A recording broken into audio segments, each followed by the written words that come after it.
Buenas tardes, bienvenidos a la clase de seminario sexto, Michel Foucault y la historiografía moderna. Hoy les voy a hacer la presentación de un libro del filósofo coreano Byung-Chul Han, titulado Sobre el poder, donde él hace de alguna manera referencia a la obra de Michel Foucault y su concepto sobre el poder. Chul Han inicia este texto preguntando ¿qué es el poder? El poder es imponer la voluntad y la decisión del yo frente a la decisión y la voluntad del otro. El poder del yo que ocasiona en el otro una determinada conducta en contra de su voluntad. Esta visión del poder como coerción no explica el poder en su total complejidad. El poder no debería considerarse siempre como un fenómeno coercitivo. El mayor poder radica cuando el súbdito quiere lo que quiere el soberano.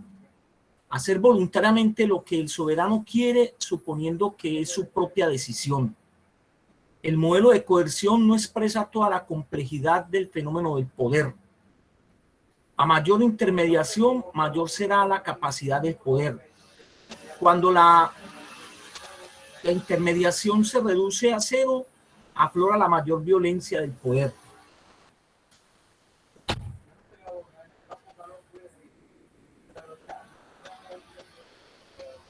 A mayor intermediación, mayor será la capacidad del poder. Cuando la intermediación se reduce a cero, aflora la mayor violencia del poder, la pura violencia que desplaza al otro a la total pasividad y a una falta extrema de libertad.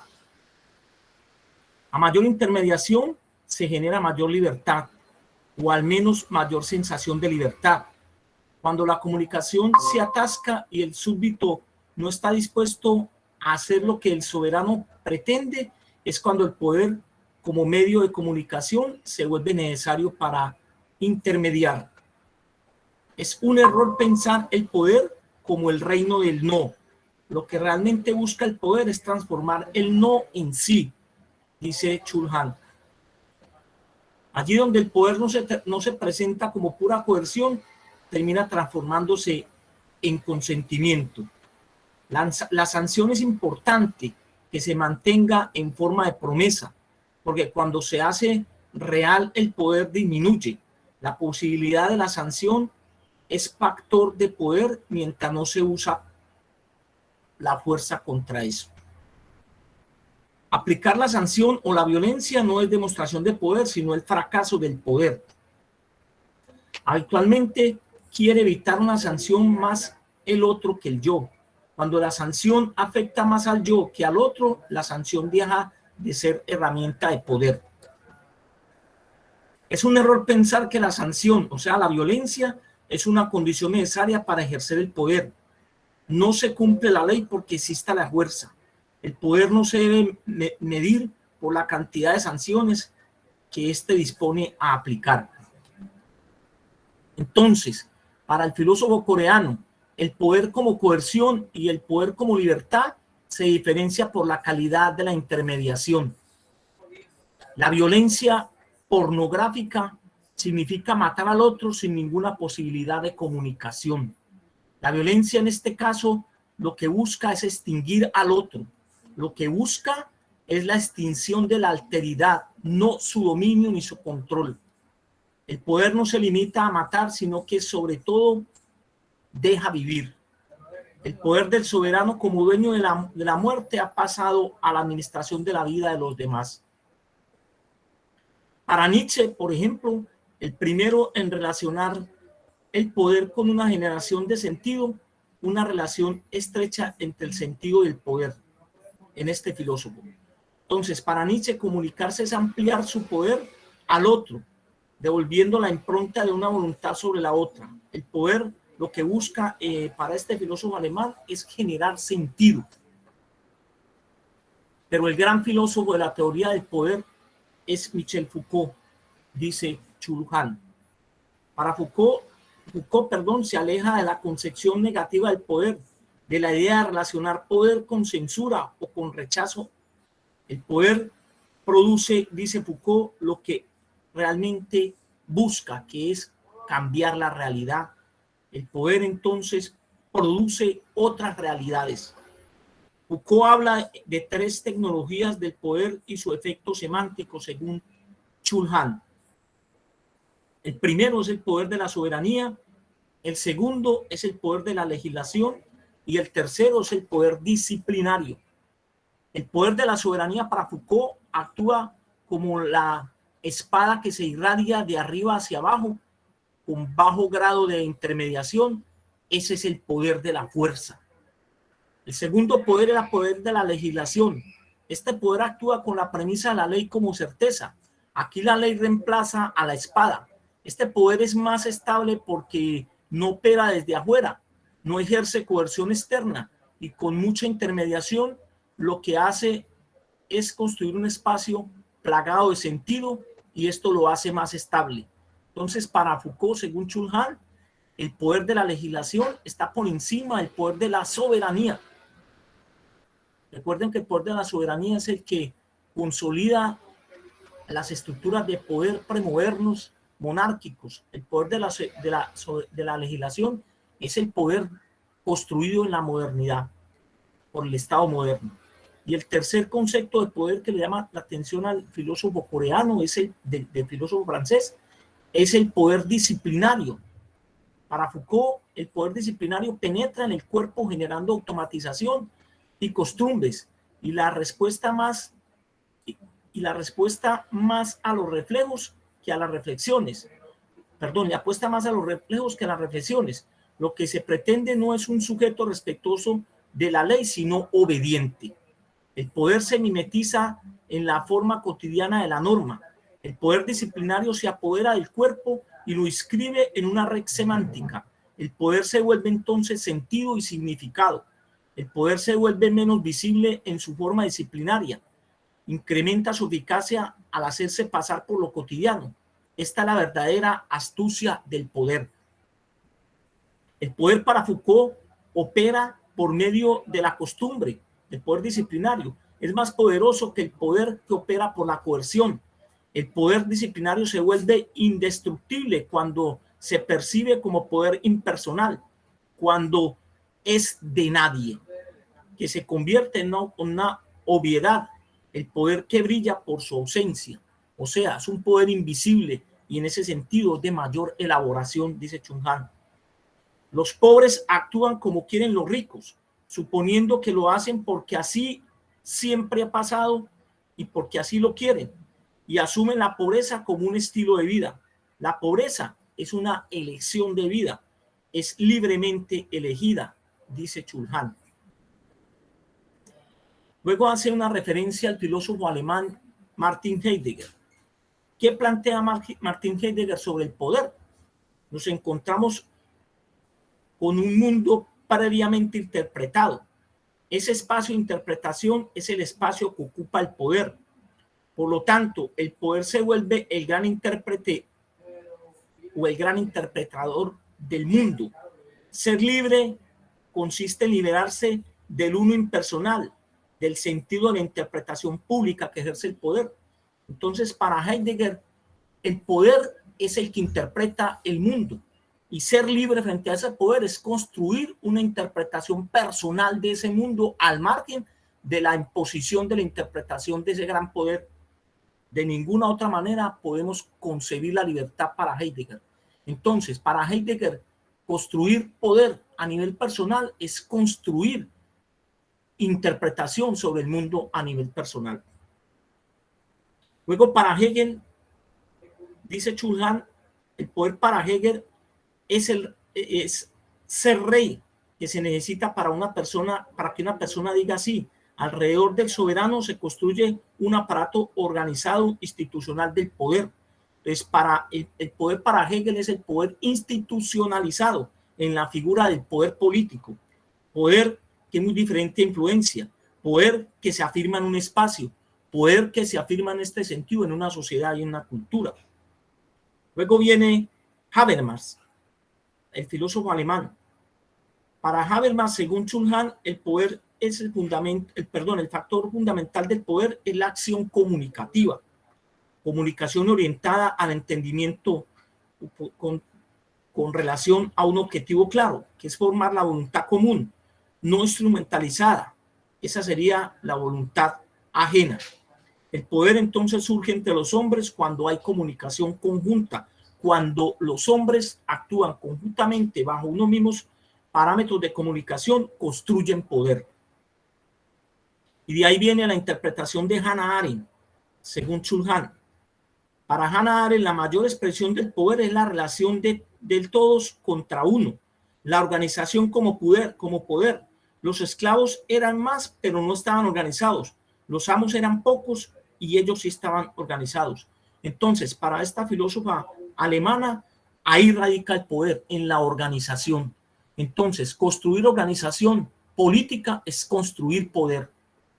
Entonces, de alguna manera, ahí se acerca bastante Arendt a Habermas, porque para Habermas es el poder radica en la construcción de la acción comunicativa en conjunto. Para Hannah Arendt, construir poder es construir acción desde el punto de vista de la organización.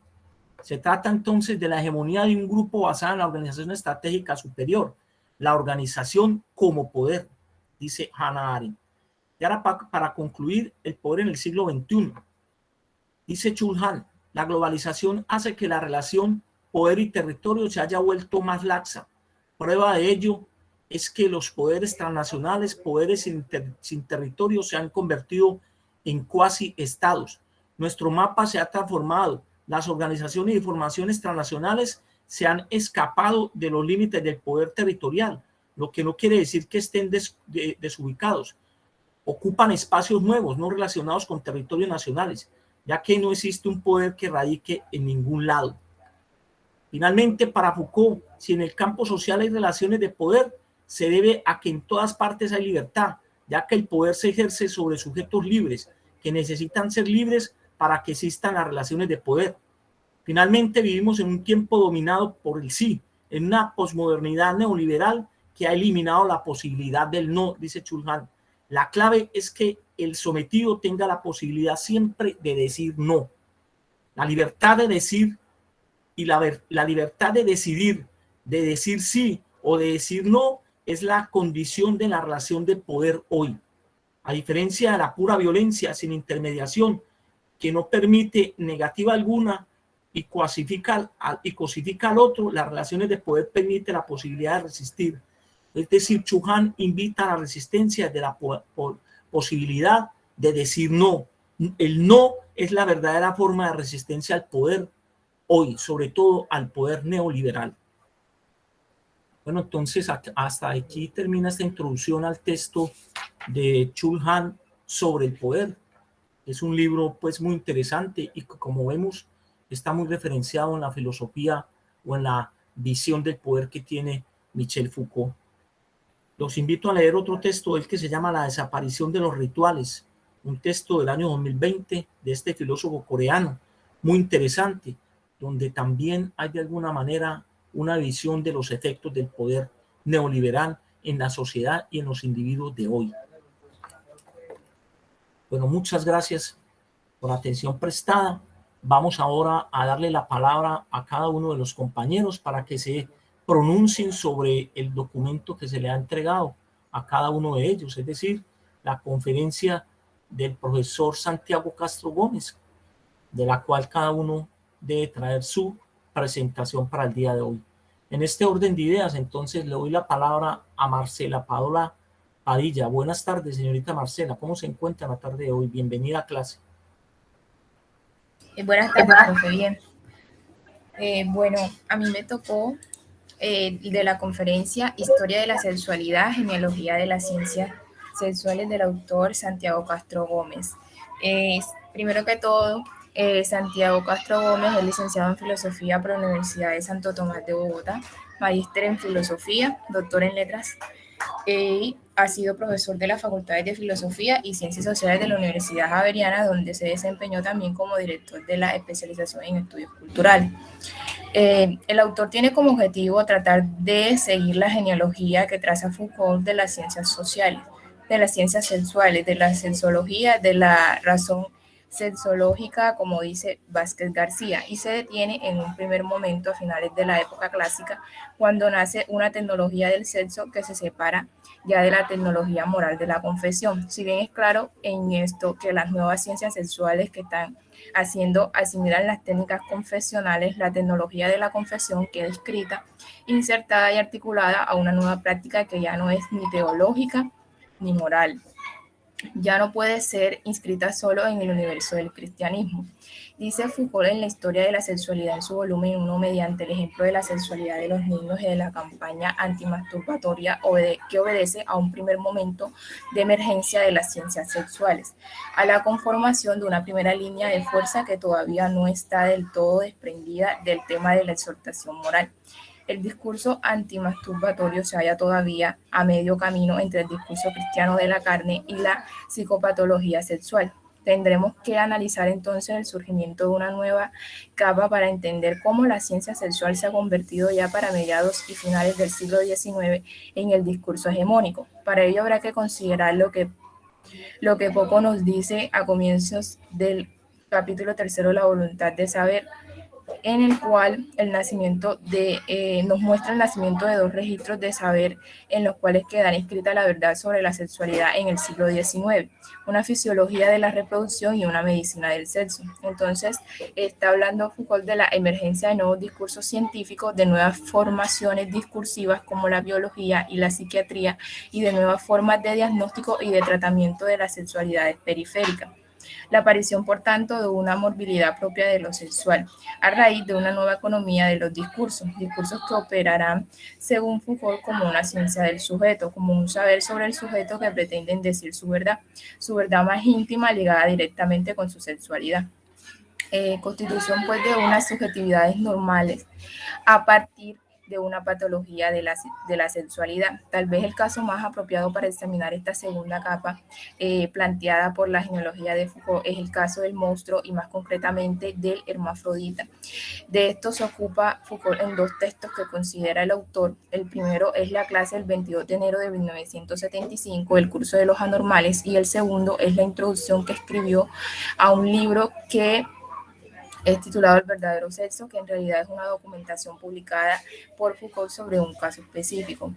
En el caso de la clase del 22 de enero de 1975 del curso de los anormales, Foucault había hablado de tres figuras que personificaban la anomalía: la normalidad, el monstruo humano, el individuo a corregir y el niño masturbador. En el caso del monster, en la primera clase del curso de 1975, Poco había mostrado que el monstruo era la mezcla de dos reinos distintos, por ejemplo, del reino animal con el reino humano, la mezcla de dos sexos, es decir, un cuerpo a la vez hombre y mujer. Este es el caso de los hermafroditas, individuos que poseían los dos sexos. Hasta el siglo XVI, los hermafroditas eran considerados monstruos y como tales eran quemados y ejecutados. Este es un ejemplo del modelo de la represión, pues se creía que tal persona era un ejemplo de Satanás o había tenido relaciones sexuales con este. A partir del siglo XVI y XVII, al hermafrodita ya no se le condenaba como tal, sino que jurídicamente se le pedía que escogiera uno de los dos sexos y que se condujera civilmente de acuerdo a estas congencias, si es que quería ser hombre o si quería ser mujer. Y si se hallaba que en alguna ocasión transgredía esta escogencia, por ejemplo, si habiendo elegido ser hombre y se le sorprendía vestido de mujer o relacionado con un hombre, entonces se le condenaría por sodomia. La pena era normalmente la horca y el lanzamiento de sus cenizas al viento, es decir, que sin que se le diera cristiana sepultura. Foucault trata de mostrar en su clase cómo el hermafroditismo va haciendo poco a poco investido por el discurso médico y cita dos casos. A comienzos del siglo XVII, seguido el caso de 1765. En el primer caso se trata de una persona bautizada como mujer que luego se había convertido en hombre y se casó. Y en el segundo caso se trataba de una situación similar en la que una persona había sido bautizada como niña, pero preocupada en la adolescencia por el gusto que sentía hacia las mujeres, decide empezar a vestirse con ropa de hombre y comportarse como uno. En ambos casos se acude a la justificación médica, donde se realizaba un examen para comprobar efectivamente que anatómicamente se trataba de dos mujeres, por lo cual ambas son condenadas. Es interesante el modo en que el discurso médico aborda el problema como en el primer caso. El hermafroditismo es definido aún como una mixtura de sexo, es decir, los términos tradicionales del monstruo, solo que ya digamos se ha alivianado bastante la carga religiosa y moral. Y en el segundo caso ya no se habla de mixtura de sexo, ya que para el siglo XVIII, según la tesis de Foucault, no puede haber presencia simultánea de ambos sexos en un solo cuerpo, se es hombre o se es mujer. La polaridad sexual es inconcebible, al igual también de la bipolaridad. Es decir, lo que está apareciendo aquí es la idea de la identidad sexual, de la diferencia genética. En el siglo XVIII, el hermafroditismo es una anomalía porque viene asociada con la perversidad, es decir, hombres que gustan de hombres o mujeres que gustan de mujeres. No se trata de una anomalía que pueda atribuírsele enteramente a la naturaleza como si fuera un tartamudeo, sino que es un defecto del comportamiento, es decir, una perversidad, y por tanto la persona está sujeta a responder por una conducta de criminal porque es un problema de trastorno de la personalidad. Entre el primero y el segundo caso se esboza entonces un cambio, una modificación epistémica. Se produce una crisis de la antigua categoría del monstruo y aparece una nueva figura que es el enfermo criminal. Entonces del monstruo somático pasamos al monstruo criminal, con lo cual llegamos al tercer ejemplo, esta vez del siglo XIX, el cual era una persona bautizada como mujer que recibió una buena educación en el colegio de señoritas, luego se hizo monja, pero experimentaba una gran atracción por las mujeres hasta el punto de entablar una relación amorosa con otra de su mismo sexo. Ahí mismo en el convento, y que al parecer y según los informes médicos poseía órganos masculinos y femeninos al mismo tiempo, pero lo que predominaba en ella era la atracción hacia las mujeres. Confundida por su situación, cuenta su secreto a un médico y a un sacerdote por medio de la confesión.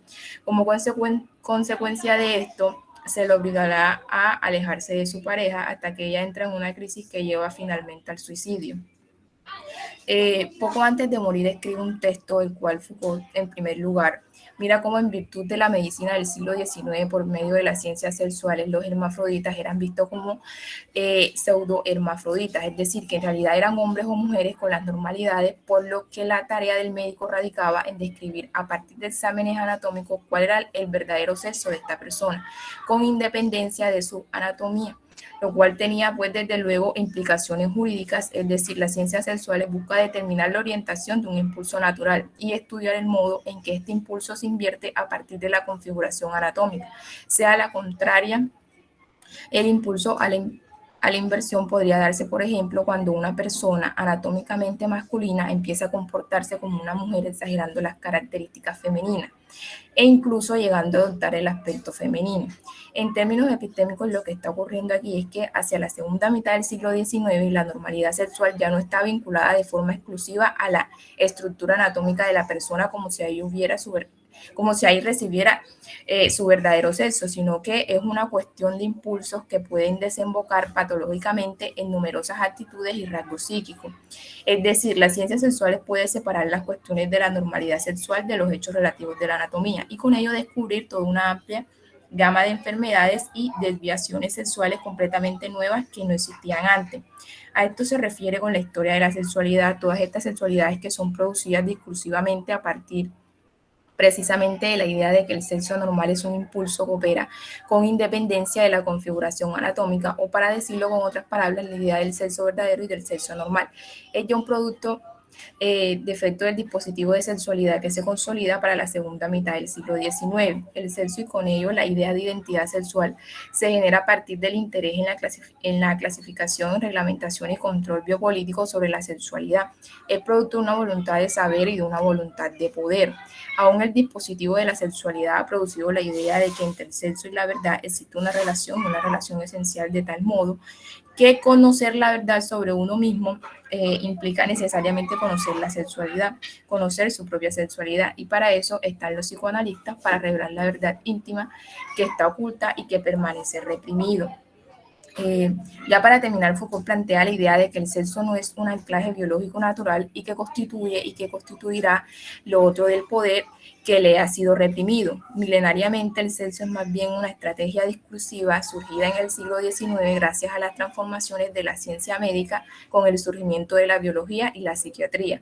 Cómo esta idea del sexo se formó a través de las diferentes estrategias de poder y qué papel definido desempeñó en ellas a lo largo de las líneas en que se desarrolló el dispositivo de sexualidad desde el siglo XIX.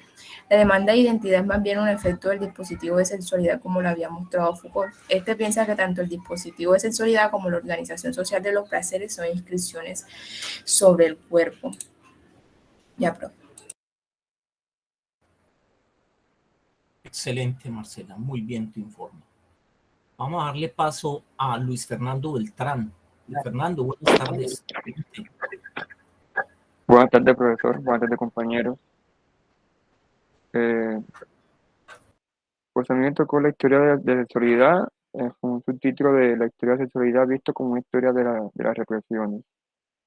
Eh, el autor Santiago Castro empieza haciendo una ilusión a lo que va a tratar el video diciendo que si el modelo de represión ya no es adecuado para narrar la historia de la sexualidad en el mundo moderno y debe ser sustituido por el modelo de producción, ¿cómo deberíamos utilizarlo entonces este modelo?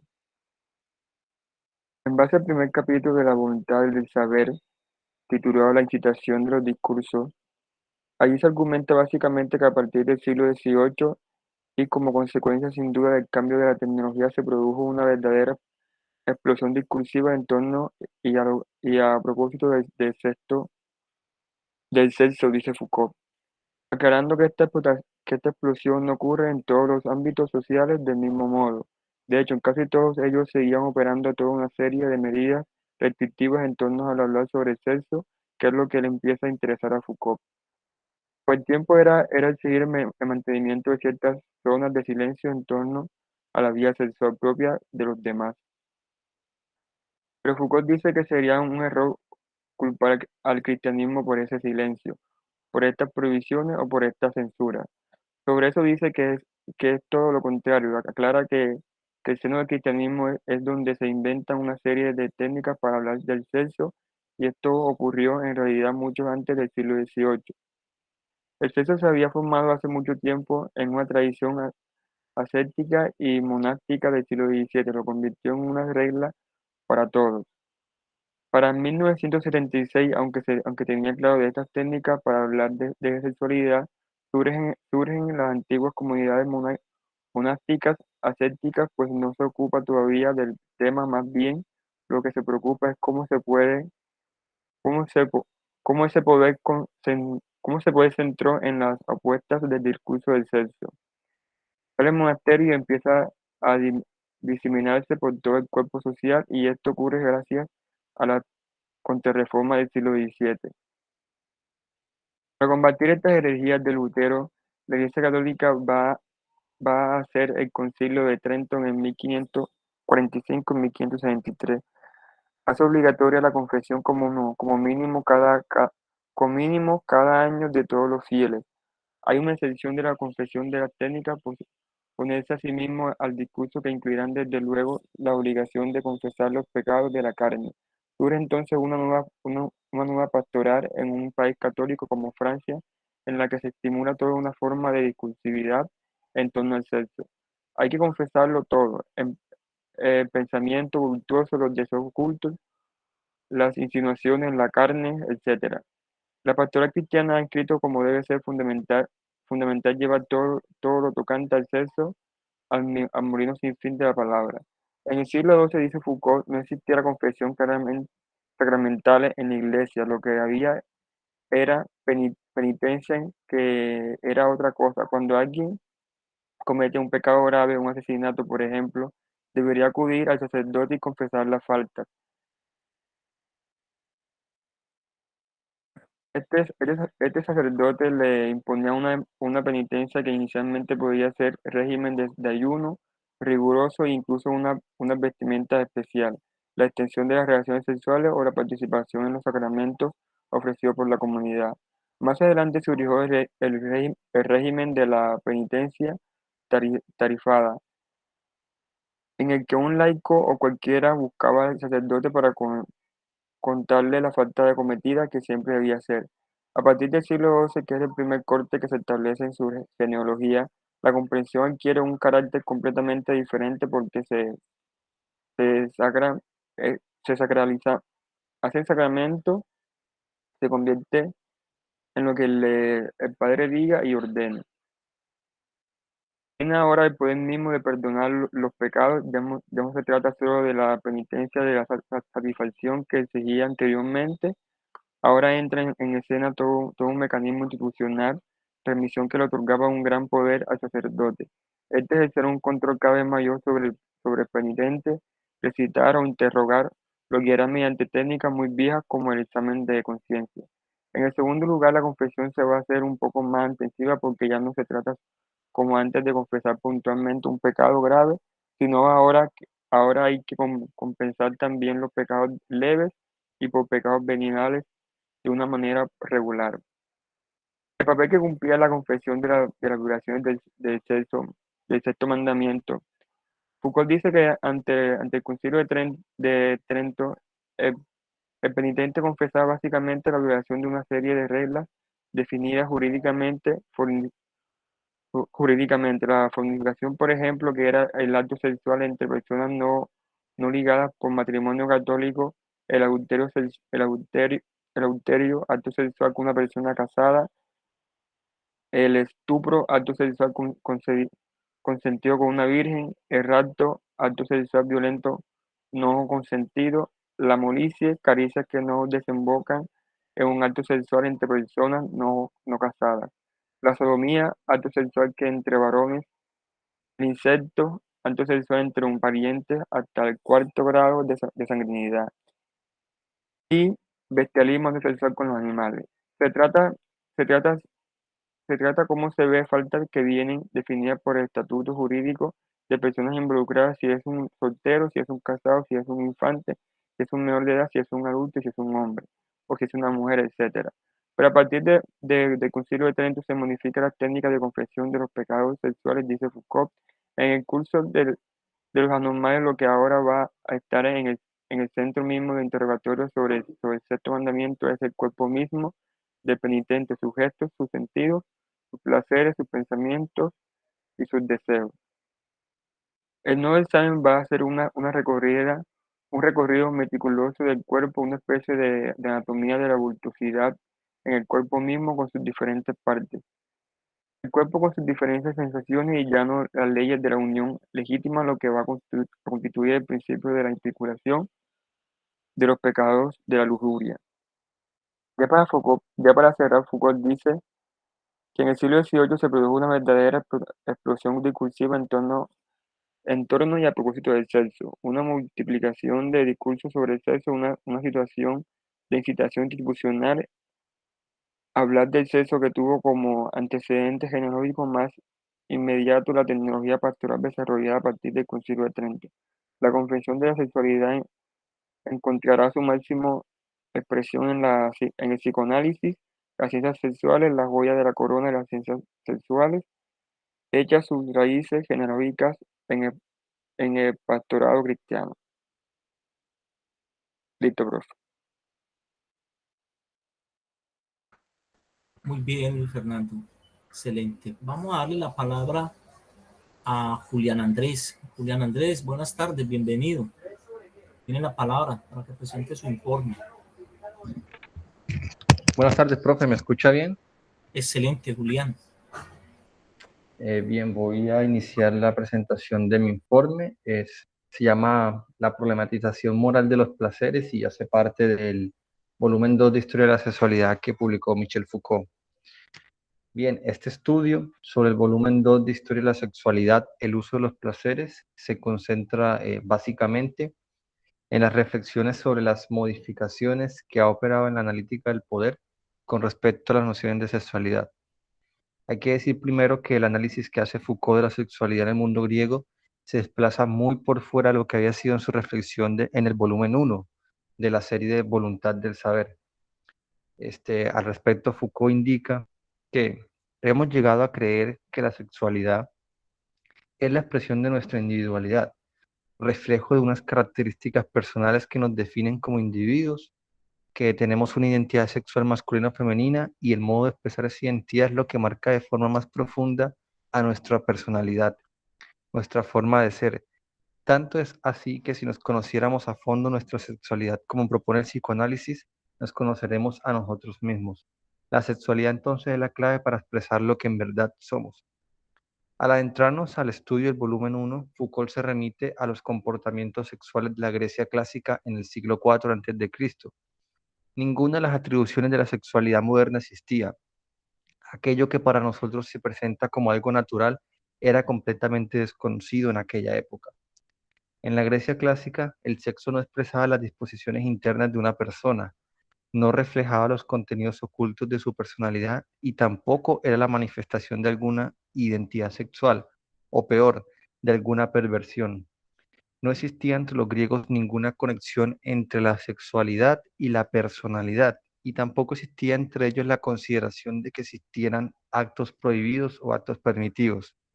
La reflexión griega sobre la sexualidad no se centraba, además, dice Foucault, particularmente en el tipo de acto que se hacía, si eran actos normales o eran actos patológicos, y tampoco se centraba en el deseo tratando de determinar su proveniencia, ni en el placer tratando de determinar cuál es el objeto del placer. La cuestión no era, dice Foucault, que los deseos, los actos y los placeres, sino con qué fuerza nos dejamos llevar por los placeres y por los deseos, nos dice Michel Foucault. Más aún, a diferencia de la sexualidad moderna, los griegos no distinguían en los individuos según fuese su sexo, masculino o femenino, ni según el tipo de objeto al que se dirige su deseo, si era homosexual o algo así, y tampoco por el tipo de acto que se realice, si es normal o patológico. Foucault afirma que la reflexión griega sobre los actos sexuales era fundamentada en que tales actos eran interrogados según la polaridad masculino-femenino. Pero esto no tenía nada que ver con el sexo, sino con el rol que ocupan los actores que intervienen en una relación sexual con independencia total de su sexo anatómico. Entonces, para Foucault, el hombre es definido por su actividad y la mujer por su pasividad. Y esto es así según decía Aristóteles por naturaleza, lo cual no significa, y este es el punto que le interesa a Foucault, que existiese en los griegos una sexualidad masculina y una sexualidad femenina como lo existe en la época moderna. Foucault reconoce que el sistema ético de los griegos viene ligado a lo que hoy llamaríamos una sociedad machista, en la que parte activa es el hombre adulto y libre y la parte pasiva no son solo las mujeres, sino también los muchachos y los esclavos. El argumento de Foucault, entonces, es que no era solo la pasividad el problema griego del mundo griego clásico, sino también el exceso en los actos sexuales. Y es que el placer, según Foucault, desencadena una fuerza, una energía que fácilmente se desborda, que puede pasar al exceso, y esto no solo referido a los placeres sexuales, sino también a otros como la comida y la bebida. Porque para el pensamiento griego, este tipo de placeres que son comunes al hombre y al animal son vistos como inferiores en su calidad.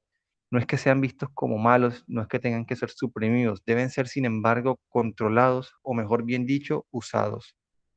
Los placeres serán objeto de problematización por parte de Foucault en la medida que la cuestión moral será de saber cómo enfrentar esta fuerza, cómo dominarla y asegurar su conveniente economía. Esta es la temática general del libro del volumen 2 y en particular del primer capítulo. La pregunta entonces, en el uso de los placeres, es la pregunta por lo que Foucault llama los modos de sujeción, es decir, a qué debo sujetarme para tener el control sobre los placeres, tanto desde el punto de vista del exceso como desde el punto de vista de la pasividad. Para el pensamiento griego, indica Foucault, no se trata ya de un asunto de religión ni de obediencia a un código de leyes, se trataba más bien de instaurar consigo mismo una relación de dominio propio. Se trataba de gobernarse, de someterse a unos principios de acción moral que se aprendían en la relación con un maestro. Entonces no se trataba de someterse a la voluntad de Dios a través de la obediencia o a un director de conciencia como el caso del cristianismo, pero tampoco se trataba de someterse a un código médico ni psicológico que determina lo normal y lo patológico. En cambio, para el pensamiento griego, se trataba más bien de que el individuo se sometiera voluntariamente a una serie de reglas calculadas de prudencia. Es decir, se trata de la puesta en práctica de unas estrategias que no eran universales, sino que variaban según fuese la edad del individuo, su estado y su condición social. La filosofía griega clásica en ese sentido surge en medio de una sociedad que, no obstante, su orientación democrática al nivel de las decisiones políticas era profundamente machista, aristócrata y esclavista, como casi todas las sociedades de la antigüedad. La forma en que los griegos problematizan los placeres no es ningún modelo al que podamos hoy en día regresar o debamos hacerlo. Existe otro aspecto que Foucault aborda, y ya para terminar, aparte de ese, del tema de los usos de los placeres, y ese problema de la libertad, ¿no? Conectado todo esto al tema de la sexualidad. Y es que no se trata como en Immanuel Kant, de una libertad inherente al ser humano que le capacita para ser autónomo aún en medio de la normatividad del mundo que nos gobierna, sin tampoco de una capacidad que tienen los seres racionales para obrar según leyes que son de otra índole que las leyes naturales y que son dadas por la propia razón. El recurso de Foucault a los griegos está motivado por encontrar un modo alternativo o distinto de pensar la relación entre libertad y autonomía. No entiende la autonomía como anclada a la capacidad que tiene la voluntad de formar leyes morales universales, sino como la capacidad de adquirir dominio propio mediante la aplicación de una serie de reglas estatutarias que no son universales. La libertad entonces de Foucault no es algo natural, que su enemigo no sea el determinismo de una ley o de una naturaleza, sino que es algo que se adquiere, que es un poder que se gana a través del ejercicio y de la aplicación de técnicas. La libertad sería pues el poder de oponerse a otro poder, que es el poder de los deseos. Y esos deseos no están fuera de mí mismo, no se hallan en un orden diferente al de mi propio cuerpo, sino que están en el cuerpo. Por tanto, ese va a ser el campo de batalla donde se lleva a cabo una lucha de poderes, donde se da el ejercicio de la libertad en uno mismo. Foucault, para finalizar, recurre a los griegos. De ellos es posible aprender el modo en que elaboran técnicas para luchar contra las formas de sujeción, el modo en que problematiza con las relaciones de sí, el modo en que elaboramos una práctica de libertad orientada orientada a la sexualidad con respecto al imperio de las pasiones y los deseos. Listo. Excelente, Julián. Muy bien. Señor Keiner, buenas tardes. ¿Cómo se encuentra? Buenas tardes, profe. Excelente. Muy bien. Keiner tiene la palabra. Adelante. Ya, profe. Bueno, en los capítulos de biopolítica de las poblaciones. En este apartado se dice que Foucault no fue el primero en hablar del tema de la biopolítica. El filósofo italiano Roberto Espósito, y integrado con otro llamado sueco Robin Kirim, algo así. No se pronuncia bien los nombres de esos. Bueno, donde este último tiene un libro llamado El Estado como forma de vida de 1916, donde analiza que el Estado no lo ve como un fruto de contrato social, sino que lo ve como un organismo vivo que se comporta siguiendo las mismas leyes naturales de todos los demás seres vivos. Es decir, los estados nacen, crecen, decaen y mueren. Y también comenta que otro libro que se menciona, el que es del barón Yakov Umilkrieg, algo así, pues, titulado Staat Biologisch, donde trata del Estado alemán como un Estado biológico, es decir, como una propagación de la naturaleza. Foucault aquí nombra como dos modelos. El primero, Foucault no quiere hacer una teoría del Estado, y el segundo, la política para él no es tan clara en la naturaleza, ya que él mismo critica el humanismo de los años 60, donde mostró que el hombre y la naturaleza significan algo solo al interior de un régimen de signos, o sea, es decir, unas epistemes históricamente constituidas, donde él presenta en su libro las palabras y las cosas. Para Foucault la vida, o sea, él dice también que el Dios no es algo que pertenece sin más a la naturaleza, sino que es algo que se inicia, o sea, que es ocasionado ya por la política. Dice también que la biopolítica es una manera específica de poder cuyo objetivo es dirigir, manejar y administrar la vida de la población. También para él la biopolítica surge, o sea, nace como una contradicción al paradigma de la soberanía, como se observa aparte de algunos libros como La sociedad y voluntad de saber, opone el poder de la soberanía al poder sobre la vida. O sea, en el primero, el poder soberano, y en el segundo, la biopolítica, donde estos dos son opuestos para ejercer el poder. Dice que estos dos mecanismos de poder, el de soberanía, donde la vida está por completo en más, o sea, está en el soberano, que puede quitarla o otorgarla. El soberano puede adueñarse de las fuerzas vitales del súbdito y emplearlas como él quiera. Dice que unos ejemplos como en la guerra, en los labores agrícolas, en los pagos de los impuestos, entre otros. Foucault llama a este poder como hacer morir y dejar vivir. Ya en el 18 hay unos cambios, la vida se instala en la política estatal, ya no es sustraer la potencia de vida, sino al producirla y darle forma. Se gobierna la potencia de vida para hacerla más productiva, más eficiente, más segura, más regulada. Foucault llama a este mecanismo de poder hacer vivir y dejar morir. O sea, es decir, la vida se coloca en el centro de la política estatal a través de varias instituciones como los hospitales, la higiene de la población, etc.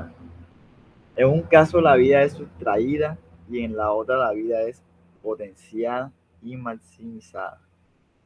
Se dice que este poder sobre la vida se dio en dos modelos y fue un poder bipolar.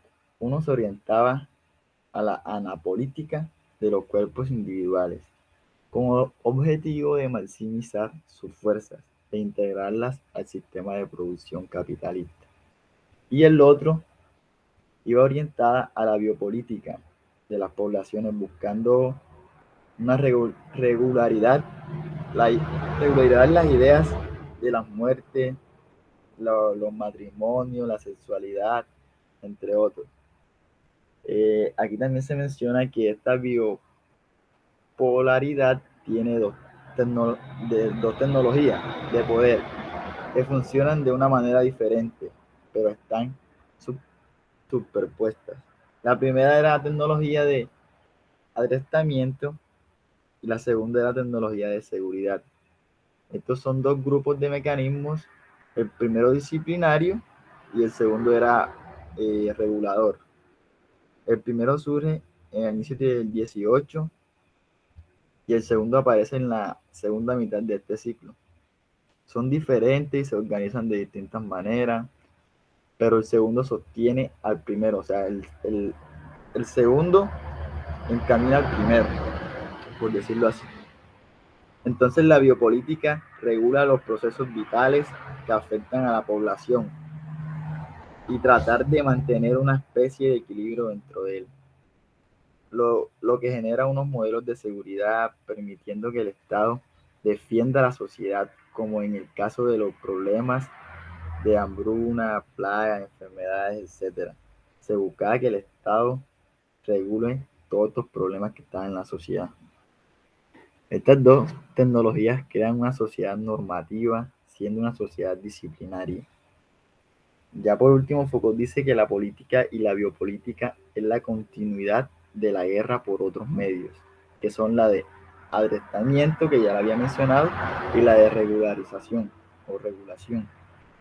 En este libro, Defender la sociedad, el tema de biopoder se introduce como un medio de abandonar el modelo jurídico de soberanía que hace del Estado y la ley la manifestación principal del poder. Ya, profe. Muy bien, Kate, muchas gracias. Vamos con don John, señor John Randy Guevara. ¿Cómo me le va? Muy buenas tardes, tiene la palabra. Profesor, ¿qué tal? Bueno, muy bien, espero que todos los compañeros también estén excelentes. Bueno, a mí me tocó el apartado de la historia de la sexualidad del dispositivo confesional. Bueno, en este apartado el profesor habla un poco sobre la historia de la sexualidad, vista como esa historia de las represiones, pero bueno, si el modelo de la represión ya no es adecuado para narrar esta historia, en el mundo moderno tiende a ser sustituido por el modelo de la producción.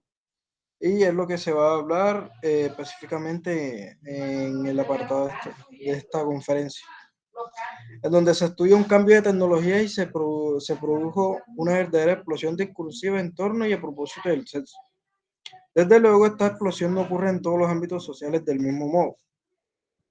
Algunos seguían operando en una serie de medidas restrictivas en torno a hablar de este tema, y es lo que se empieza a despertar cierto interés en Foucault, ya que el silencio era exigido y empieza a culpar al cristianismo por esta clase de silencio, prohibiciones, censuras sobre el tema del sexo. Bueno, en el seno del cristianismo, donde se inventa una serie de técnicas para hablar de sexo, Foucault tiene claro de dónde surgían estas técnicas para hablar de sexualidad en las comunidades monásticas. Y lo que a él le genera como que cierta preocupación es ese poder centrado en la puesta en ese discurso del sexo, sale del monasterio y empieza a diseminarse por todo el cuerpo social. Y esto ocurre gracias a la contrarreforma del siglo XVI.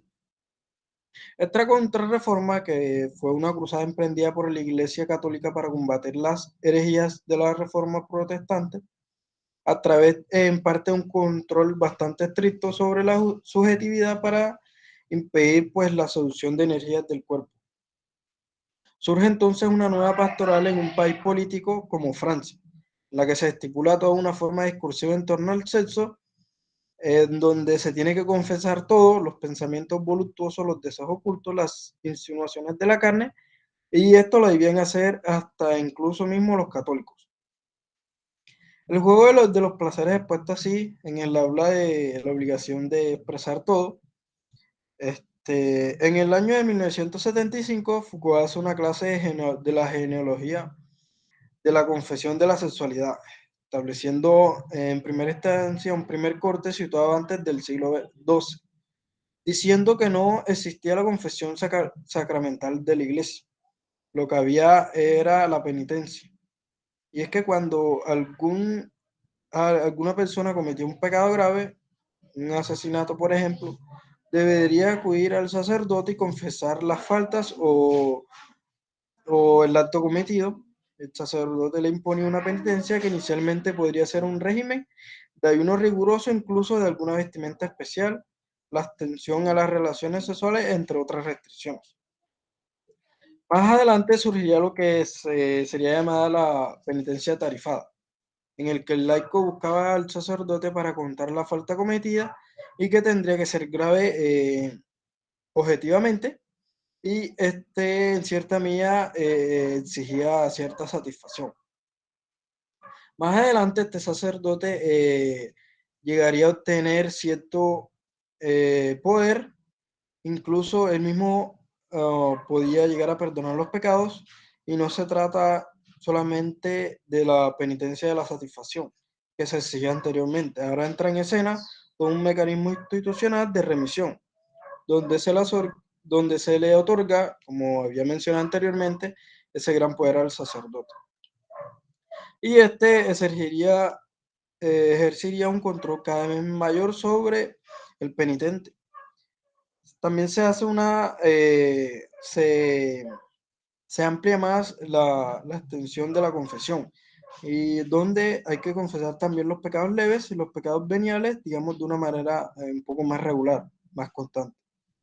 En el segundo corte histórico, en el siglo XVI, a partir de este momento el dispositivo confesional iría cambiando y se iría ampliando y desplegando un poco más. Por un lado, La confesión misma se hacía más amplia y compleja y había que decirlo tal como lo había mencionado anteriormente, y no solo los pecados en acto, sino también los pecados en potencia. Es decir, los pecados del pensamiento, las tentaciones de la carne, todo eso debería pasar por este filtro de la confesión. Se da la sistematización del mecanismo de la confesión, es decir, una racionalización extensiva del interrogatorio que hacían estos entes de la iglesia. Esto también sirve para depurar el confesor, para incrementar sus competencias y el ojo clínico de sus cualidades. Es decir, el confesor es presentado aquí como una especie de producto psicoanalista desarrollado ante entonces como una de esas técnicas del gobierno de las almas. Bueno, retomando el tema de la sexualidad y reflexionando sobre el papel que cumplía la confesión de las violaciones del sexto mandamiento, aunque ahora el penitente confesaba básicamente la violación de una serie de reglas definidas, como por ejemplo la fornicación, que era el acto sexual entre personas no ligadas en el matrimonio católico, el adulterio, que es el acto sexual con una persona casada, el estupro, acto sexual consentido con una virgen, el rapto, que es el acto sexual violento no consentido, la molicie, que son las caricias que no desembocan en un acto sexual entre personas no casadas, la sodomía, que es el acto sexual entre varones, el incesto, acto sexual con un pariente hasta el cuarto grado de consanguinidad, y por último, que era el bestialismo, que era el acto sexual con animales.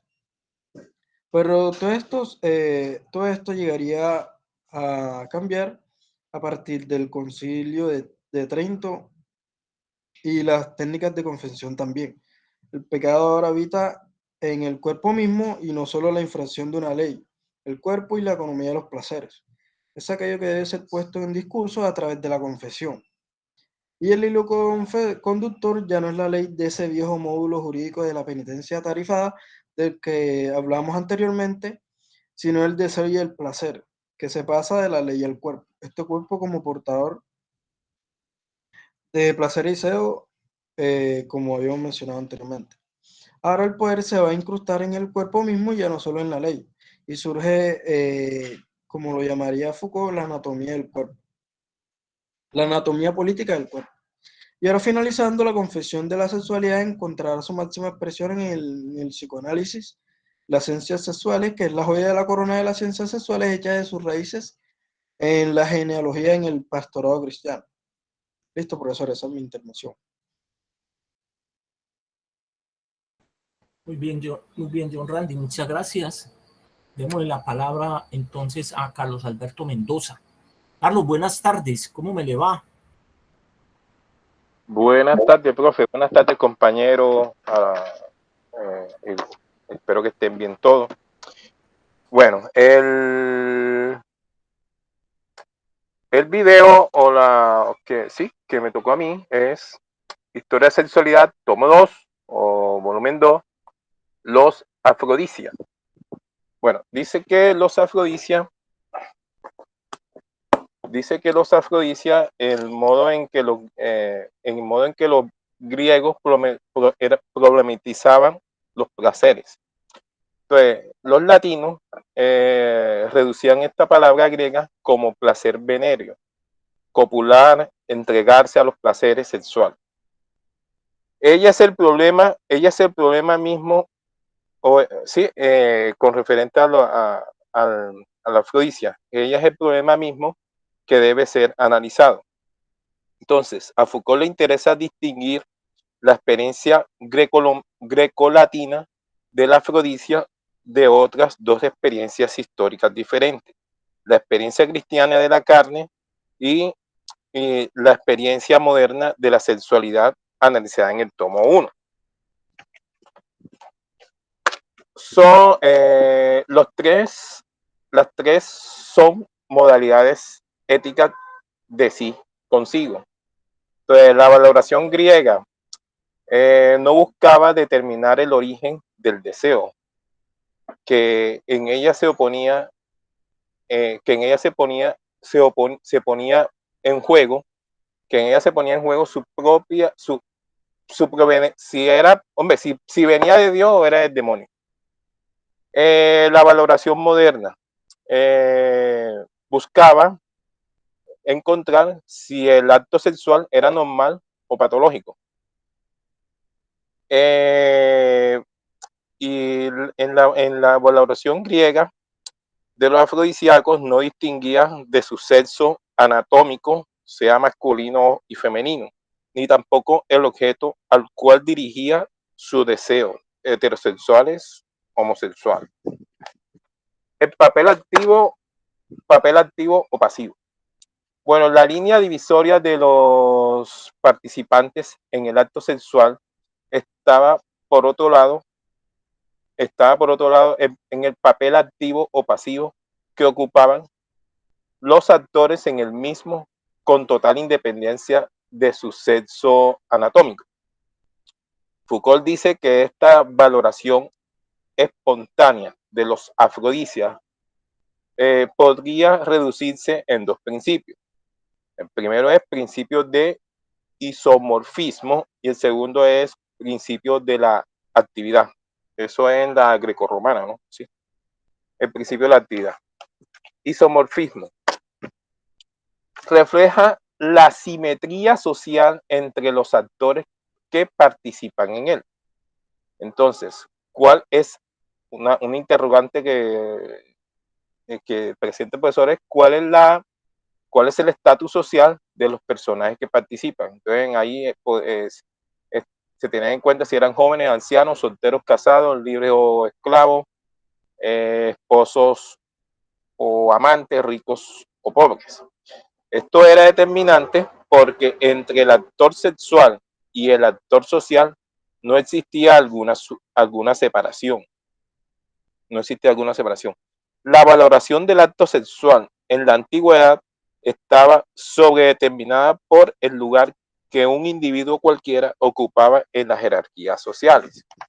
La interpretación deberá tener en cuenta quién es el superior y quién es el inferior en la relación sexual. La valoración será positiva si en la relación sexual aparece la persona asumiendo un papel valorado socialmente como superior, sí, y su morfia social sociosexual. La valoración será negativa cuando asuma un papel que no corresponda con esta ¿cómo es? Evaluación cuando tenemos una heteromorfia sociosexual. Ejemplo, entonces, da unos ejemplos y es, digamos que en el matrimonio, por ejemplo, el hombre le era permitido todo menos una cosa, tener hijos que no fuera con la esposa. Él podía estar con otras mujeres, con jóvenes, con esclavos, en fin.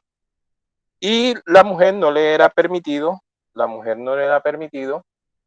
lógicamente, tener ningún tipo de amante. Incluso que si el hombre llegaba a tener,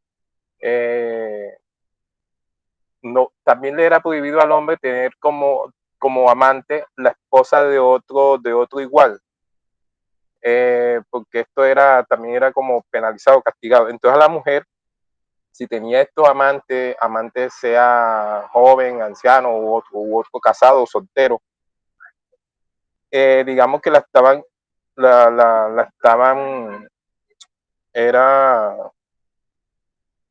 denominada, o sea, de esta parte de adulterio era porque le estaba robando al mismo esposo porque él era el que tenía poder sobre ella. Bueno, entonces, exacto, si la mujer era adúltera, que no era isomorfa. Bueno, una vez en que no estaba mal era con el esposo, el resto sí, En la modernidad, el viejo principio, bueno, dice que este tipo de valoración será heredado por el cristianismo y por el tipo de sociedades engendradas de él.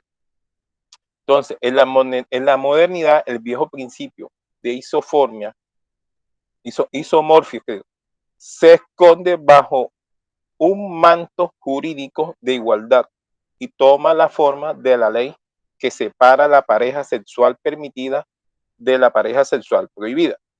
Es una igualdad mentirosa que oculta los isomorfismos sociosexuales vinculados al antiguo poder soberano.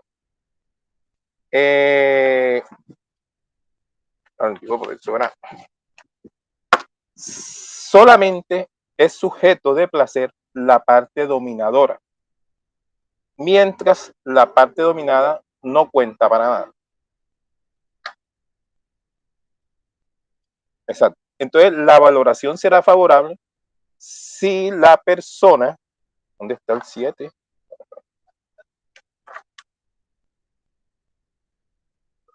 Me estoy volando. Se me perdió una hoja. Principio de actividad. Ya terminé el primer principio. El principio de actividad es: el acto sexual es ejecutado por una parte activa sobre otra pasiva, por un individuo que penetra sobre otro que es penetrado. No existe aquí el juego sexual, la interacción creativa entre las partes, sino que uno domina siempre sobre el otro.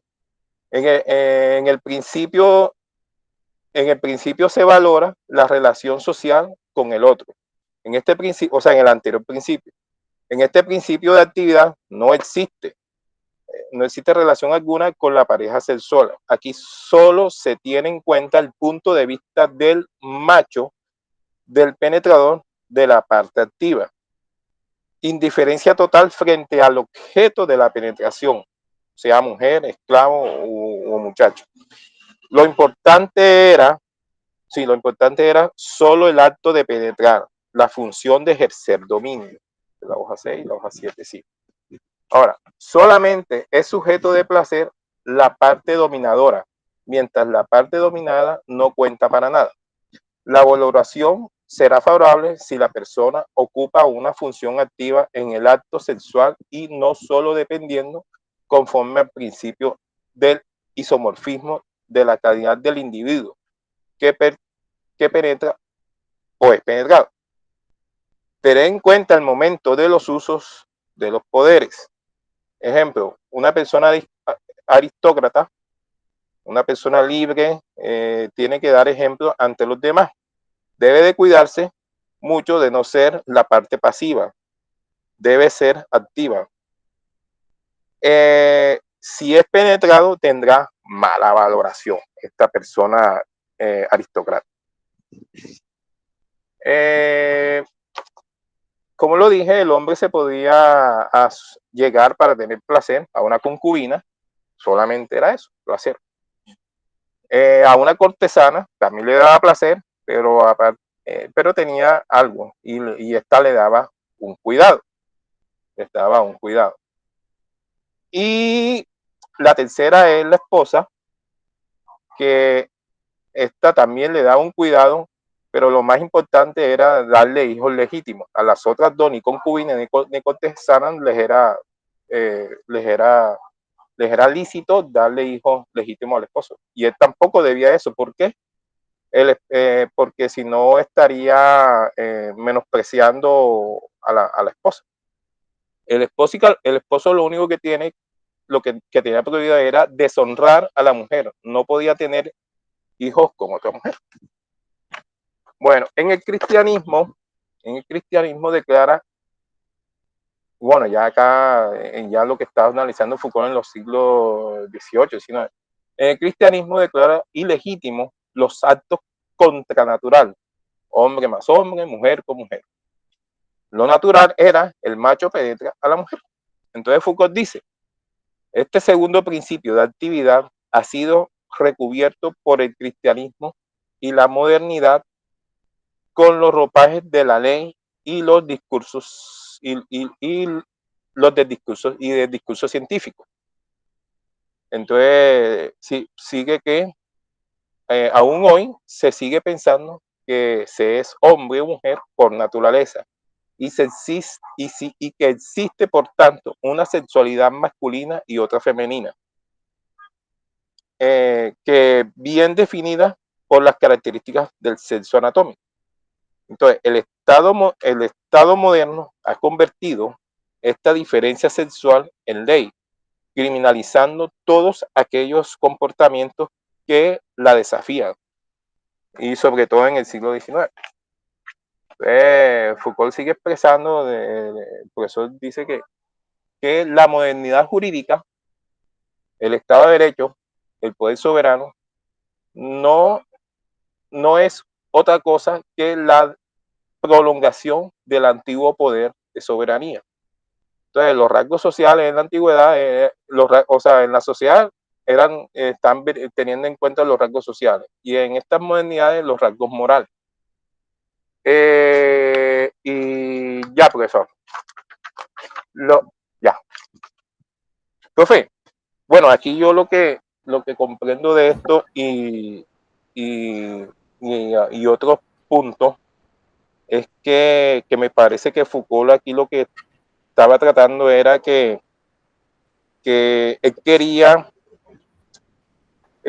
que, y con esta palabrita que mencionaron en las presentaciones de Percy y John Randi, me parece que dice que vive y deja vivir, es que él estaba como quería vivir a su libre albedrío sin tener que pensar en las represiones, y por eso es que él está estudiando bastante estas represiones y a lo largo de eso. Entonces, digamos que es lo que me llega a mí a comprender todo, o esta parte del video, más todas las conclusiones anteriores.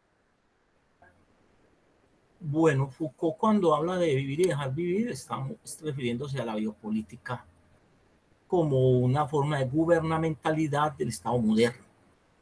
Que acuérdese que él está planteando que hay un quiebre entre una forma de tratar los temas de las poblaciones con relación a la salud pública del siglo XVII al XVIII, porque antes del siglo XVIII lo que había era un aislamiento de aquellos que representaban peligro para la población.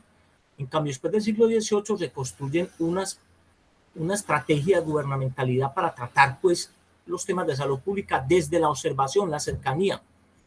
O sea, que ya no se expulsa al personaje, sino que se le observa, se le recluye, se le analiza, y desde esa perspectiva se construye ciencia, se construye discurso, se construye de alguna manera saber para tratar eso.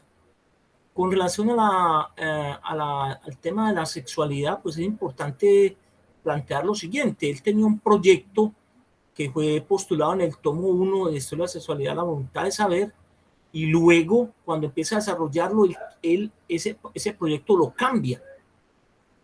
Lo cambia en el sentido, pues en la contratapa del primer tomo aparece lo que va a ser el proyecto 5 o 6 tomos más adelante que él pensaba construir, y después él lo que hace es cambiar la mirada de la historia de la sexualidad y construye otra perspectiva de historia de la sexualidad, que ya se centra sobre todo en la observación de las prácticas sexuales en la antigüedad, tanto griega como latina, y luego cristiana.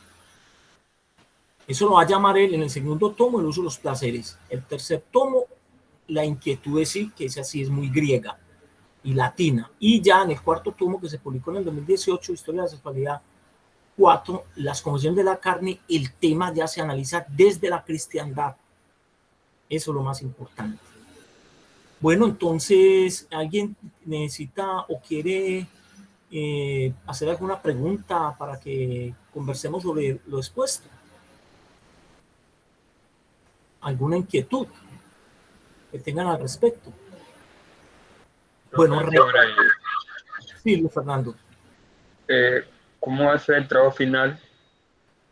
Bueno, les tengo una propuesta nueva, ¿sí?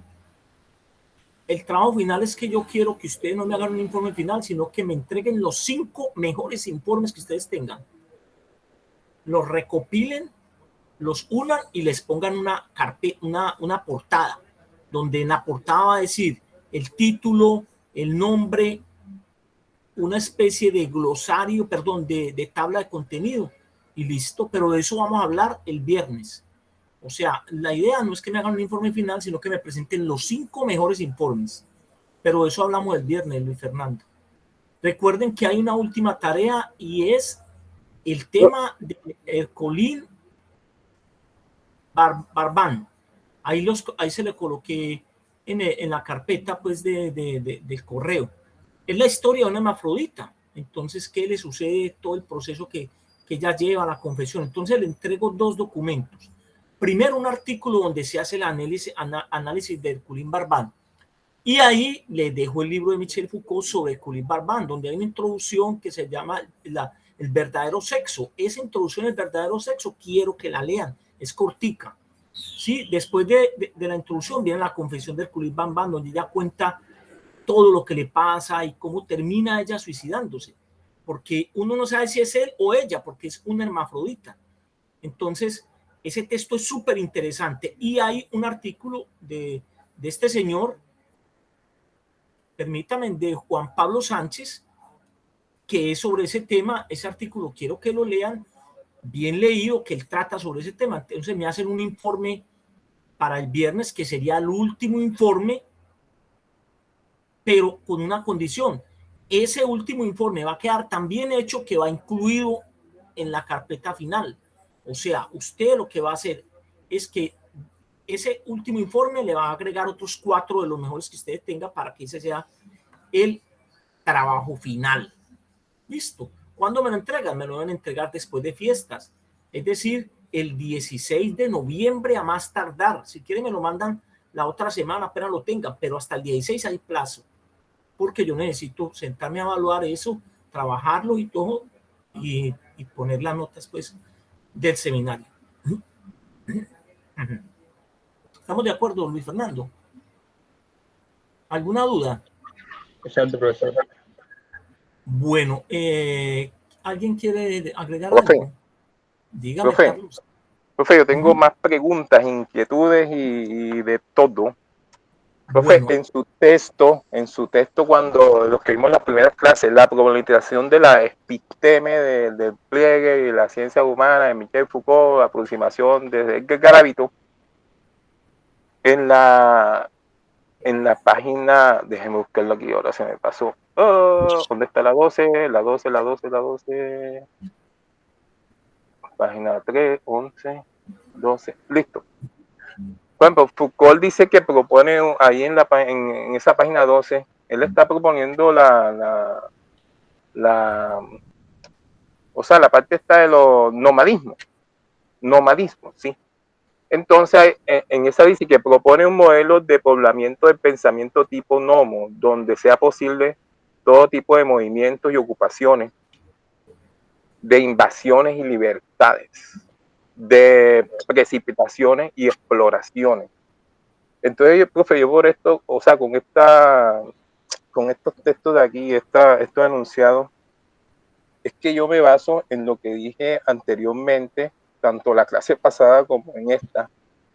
Y que es más, hasta el mismo Putin esta semana también lo salió diciendo, que él no está de acuerdo o sea, en Rusia como tal está prohibido toda propaganda, cuestiones de LGBTI y todo esto. ¿Qué pasa? Y como en este mismo texto creo que habla como de uno crear sus propias, o van creando las propias temas, como los nuevos conceptos es la cosa. Entonces esto de aquí que me genera esta inquietud, esta duda, si es que estas libertades que está diciendo Foucault, que ya tienen que ir estas libertades y exploraciones y precipitaciones, invasiones y libertades.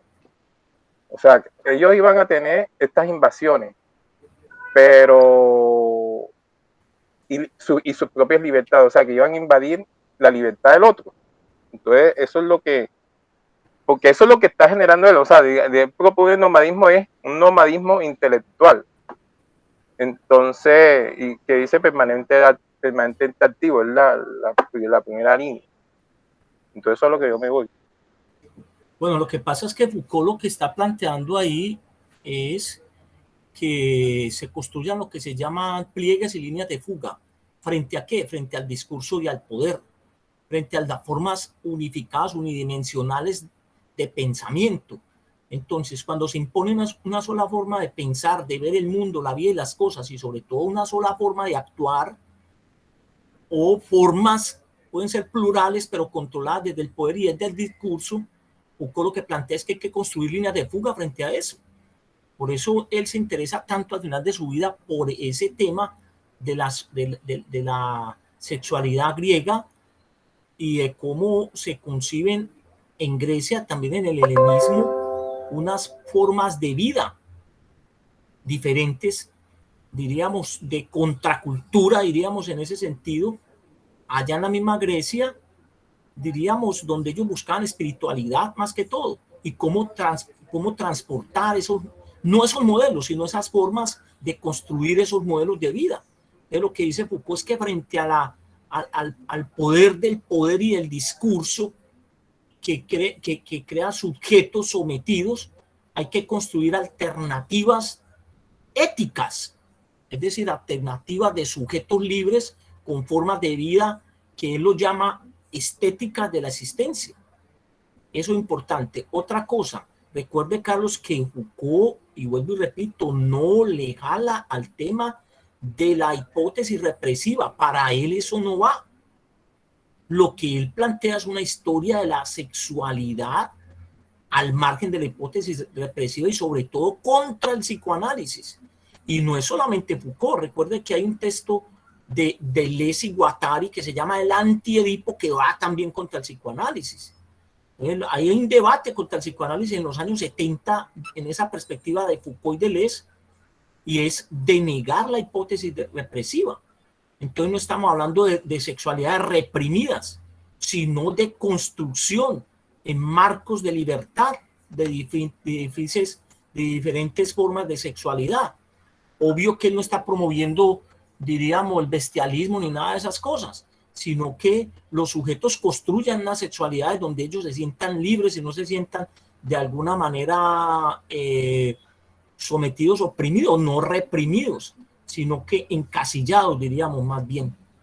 Bueno, eso es un debate que todavía está abierto. Recuerde que Judith Butler es una deudora de Foucault que también de alguna manera recoge el tema de la hipótesis de la no hipótesis represiva. Es decir, Judith Butler también está en la línea de Foucault y Deleuze contra la hipótesis represiva. Es un tema pues largo y que requeriría ya de un seminario aparte para trabajar al detalle esto. De todas maneras, lo que se busca en el seminario es hacer una mirada muy panorámica a la obra de Foucault. Hemos pasado por el tema del poder, la locura, la sexualidad, porque no da para más. Pero el objetivo se cumple en la medida en que usted tenga bien claro el pensamiento de este filósofo, más o menos, para que usted en futuras investigaciones o cuando se enfrente en un doctorado o en una maestría a la obra de Foucault, ya usted no le llegue al discurso de Foucault de una forma extraña, sino que ya usted esté más o menos familiarizado con ese discurso de Foucault. ¿Sí me entiende, Carlos? Sí, sí, señor. Sí, yo le comprendo, pero yo ya el capítulo 2 yo sé que no le camina él dice que no le camina al capítulo 2 del tomo 1, el volumen 1, que es la represión esta. Y él describe todo, que hay, por ejemplo, hay prácticas que hasta que quieren saber las posiciones sexuales en los matrimonios, o sea, de todo. Lo que pasa, Carlos, es que diríamos, Foucault lo que está reivindicando es una historia de la sexualidad a partir del análisis de los discursos. ¿De qué son los discursos? Hombre, de lo que el saber, la ciencia, las posiciones filosóficas y todo que se han hecho con relación a eso durante la historia, y que eso se traduce, recuerde que los discursos se traducen y se exteriorizan en prácticas. Por ejemplo, el tema de la masturbación. Entonces él se centra en el curso del Colegio de Francia del año 75, que él tituló Los anormales, sobre el tema del niño masturbador.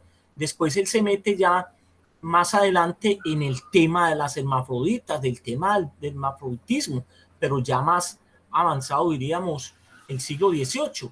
¿Qué hacer con un monstruo que es un hermafrodita? Es un monstruo porque, es decir, tiene dos naturalezas sexuales. Entonces, él analiza eso. ¿Qué hacer con una persona que tenga dos cabezas? Ese es otro monstruo.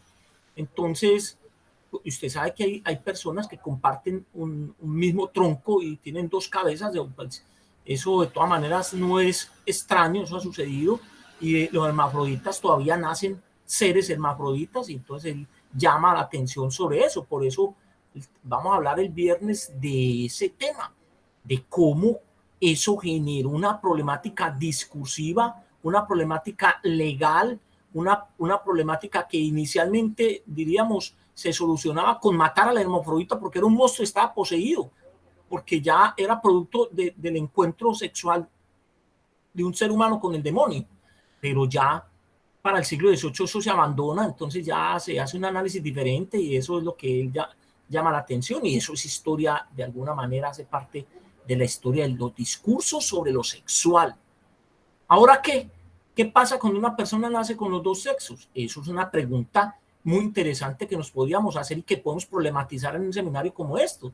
¿Qué pasa cuando un niño nace y trae los dos sexos? Es decir, hoy en el siglo XXI, entonces, ¿qué pasa ahí? Entonces sería muy interesante investigar si al niño se le da de una vez el género de sexo masculino o femenino. Bueno, ¿qué sucedería en ese caso hoy? Bueno, pero como estamos metidos con el siglo XIX, entonces dentro de 8 días vamos a darle salida a ese tema. Listo. Bueno, más o menos, pero yo tengo ya, digamos, una idea que él ya, digamos que él quería tener ya ciertas libertades. Y entonces, y de eso ya estoy casado y ya digamos, claro, los hermafroditas y todo esto, eso es diferente, pero esta es cuando habla de invasiones y libertad, entonces, pero entonces por ejemplo, mis deberes y derechos terminan cuando inician los sus deberes y derechos, y lo mismo lo de los otros, pero claro que en ese tiempo también, ¿qué deberes y derechos había en ese tiempo cuando lo que Foucault lo analiza? Entonces, pero el caso de ahora, no sé, es diferente. Tengo mis puntos a favor y en contra de lo que plantea y dice Foucault. Por ejemplo, yo de mi parte, como lo dije, yo con estas cuestiones de homosexuales, LGBTI, o sea, mujeres lesbianas, no sé si, como lo dije en la clase pasada, si uno de los dos tiene dinero, pensión, qué sé yo, finca raíz, y muere, hombre, descenda al otro de una, o sea, con quien vivió, pero entonces tienen que presentar los documentos que sí, y los testigos que sí, ellos vivían juntos, qué tal, o ellas vivían juntas, qué tal. Entonces son las cosas que digamos que sí, o sea, estoy a favor y estoy en contra de otras cosas, entonces es diverso, y la verdad es que sí plantea muchas cosas. Por ejemplo, es como decir, en ese capítulo 2, ellos dicen que para ver, ellos lo que querían era que con las leyes que ríen en esos tiempos, espera, con las leyes que ríen que las leyes que ríen pues en ese capítulo, que el sexo y la sexualidad, para clasificar las distintas formas que tienen la práctica del sexo y las diferentes sexualidades diseminadas, y aplicar sobre estos individuos o comunidad un control político, social y económico por los placeres que generan las diferentes prácticas sexuales, creando instrumentos como ciencias auxiliares.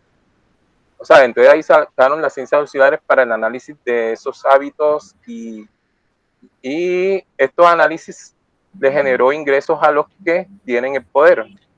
Entonces, esa es otra cosa que, por ejemplo, el texto pasado que de la señora de Costa Rica, o sea, porque es que hay gente que hace buenas investigaciones y la verdad es que sí. Entonces quedan archivadas. Por ejemplo, hay un tema, y estas cuestiones sexuales, las explotaciones.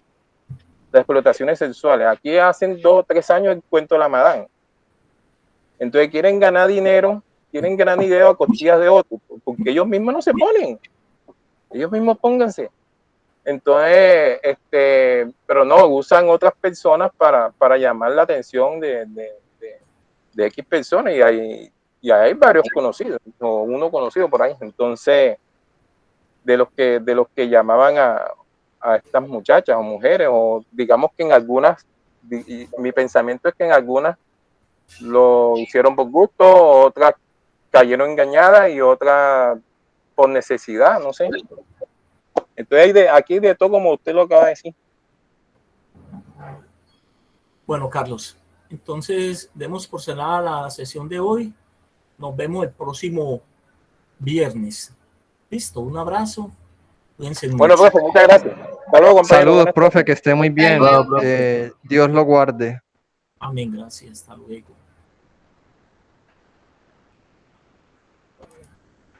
Profe, una pregunta. Aló, profe. Espérate, Carlitos. Bueno, ¿qué? Espérate, no te vas.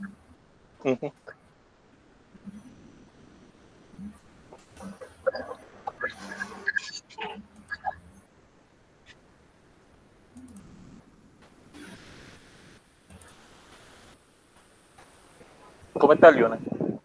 ¿Estás bien?